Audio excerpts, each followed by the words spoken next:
Imagine a world where discussing your mental well-being at work is as normal as talking about a sprained ankle. Sounds utopian, right? But what if I told you that embracing this idea isn't just compassionate, it's actually a smart business move that can significantly boost your company's bottom line? That's exactly what DC entrepreneur Dan Simons argues, and his insights are causing quite a stir. Dan Simons, co-owner of the Founding Farmers Restaurant Group and host of WTOP's Founding DC podcast, recently delivered a powerful TED Talk. Check it out here, https://www.youtube.com/watch, challenging the conventional wisdom surrounding mental health in the workplace. He starts with a pointed question for business leaders. You're telling me, when we're in the workplace, we can talk about our broken ankle, we can talk about our torn ACL, but we can't talk about our depression and anxiety? It's a question that cuts right to the heart of the issue, highlighting the stark contrast in how we treat physical and mental health. Simons argues that mental health is a workplace topic, a statement that flies in the face of the current reality in many organizations. He describes the typical scenario. The employee hides it, the employer ignores it, or when it does come to the surface, the person is just sort of pushed over to that silo of human resources. In essence, mental health concerns are often swept under the rug or relegated to a department that's ill-equipped to truly address them. And this is the part most people miss. Ignoring mental health isn't just unkind, it's financially irresponsible. In an interview with WTOP, Simons elaborates on this point, questioning the very notion that employees can simply compartmentalize their lives. If you can leave your problems at the door, then I can presume you must be able to leave your left leg at the door.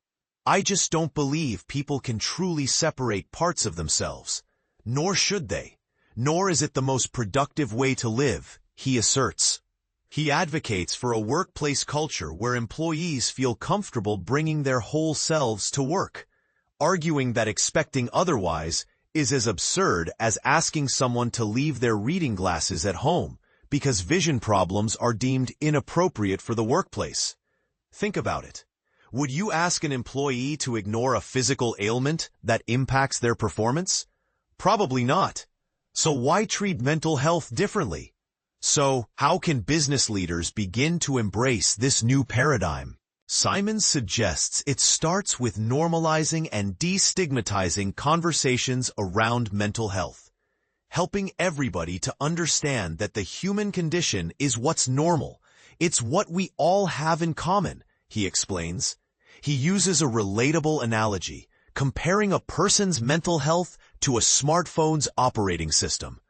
We're okay that sometimes they need to be rebooted. Sometimes they need to be restarted and have glitches. The human brain simply has a human operating system, like our iPhone has the iPhone operating system. This analogy helps to demystify mental health, framing it as a normal and sometimes imperfect system that requires maintenance. In his own business, Simons has taken concrete steps to support employee mental health, providing new hires with a phone app that offers free access to mental health providers. But here's where it gets controversial. Some might argue that providing such benefits is an unnecessary expense, a drain on company resources. Simons vehemently disagrees. He dismisses the idea that supporting employees' mental health will hurt a company's bottom line, framing it instead as a business proposition.